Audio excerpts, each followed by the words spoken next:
That's always been my vision of our country, and I know it's many of yours. To restore the soul of this nation, to rebuild the backbone of America, America's middle class, and to unite the country. We've been sent here to finish the job, in my view. For decades, the middle class has been hollowed out in more than, and not no one administration, but for a long time. Too many good-paying manufacturing jobs move overseas. Factories closed down. Once thriving cities and towns that many of you represent became shadows of what they used to be. And along the way, something else we lost: pride, our sense of self-worth. I ran for president to fundamentally change things, to make sure our economy works for everyone, so we can all feel that pride in what we do. To build an economy from the bottom up and the middle out, not from the top down. Because when the middle class does well, the poor have a ladder up, and the wealthy still do very well. We all do well.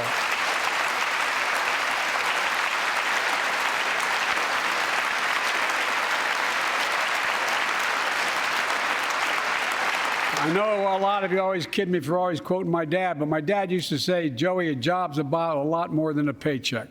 He really would say this. It's about a lot more than a paycheck. It's about your dignity. It's about respect. It's about being able to look your kid in the eye and say, honey, it's going to be okay, and mean it. Well, folks, so let's look at the results.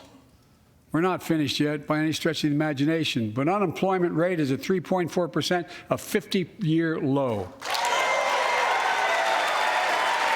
A near record unemployment. Near record unemployment for Black and Hispanic workers. We've already created, your help, 800,000 good-paying manufacturing jobs, the fastest growth in 40 years. And where is it written? Where is it written that America can't lead the world in manufacturing? And I don't know where that's written. For too many decades, we imported projects and exported jobs. Now, thanks to what you've all done, we're exporting American products and creating American jobs. Folks,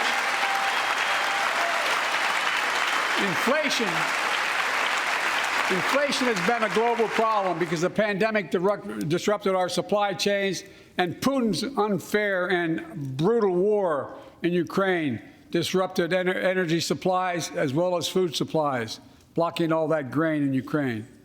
But we're better positioned than any country on earth right now. But we have more to do. But here at home, inflation is coming down. Here at home, gas prices are down $1.50 from their peak. Food inflation is coming down, not fast enough, but coming down. Inflation has fallen every month for the last 6 months, while take-home pay has gone up. Additionally, over the last 2 years, a record 10 million Americans applied to start new businesses. 10 million. And by the way, every time someone starts a small business is an act of hope. And Madam Vice President, I want to thank you for leading that effort to ensure that small businesses have access to capital and the historic laws we enacted that are going to just come into being. Standing here last year, I shared with you a story of American genius and possibilities. Semiconductors, small computer chips the size of a fingerprint that power everything from cell phones to automobiles and so much more.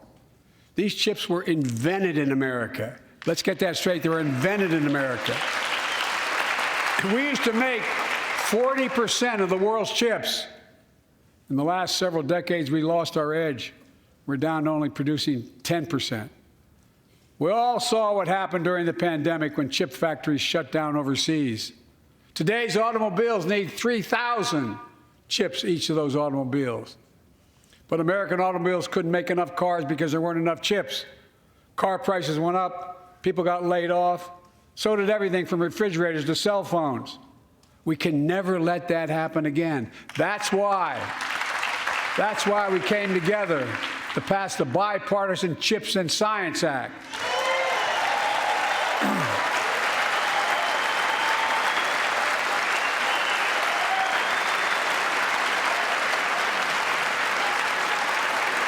Folks, I know I've been criticized for saying this, but I'm not changing my view. We're going to make sure the supply chain for America begins in America. The supply chain begins in America. We've already created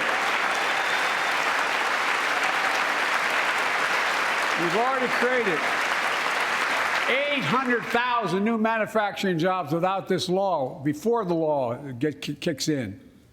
With this new law, we're going to create hundreds of thousands of new jobs across the country. And I mean all across the country, throughout not just the coast, but through the middle of the country as well. That's going to come from companies that have announced more than $300 billion in investment in American manufacturing over the next few years.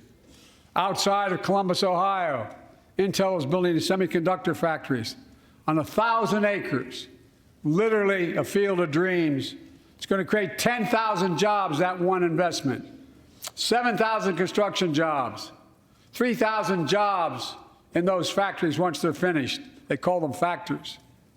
Jobs paying an average of $130,000 a year, and many do not require a college degree.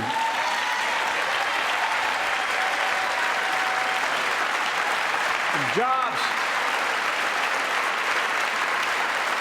Because we work together, these jobs where people don't have to leave home to search for opportunity. And it's just getting started. Think about the new homes, the small businesses, the medium-sized businesses. So much more that's going to be needed to support those 3,000 permanent jobs and the factories that are going to be built. Talk to mayors and governors, Democrats and Republicans, and they'll tell you what this means for their communities. We're seeing these field of dreams transform to the heartland.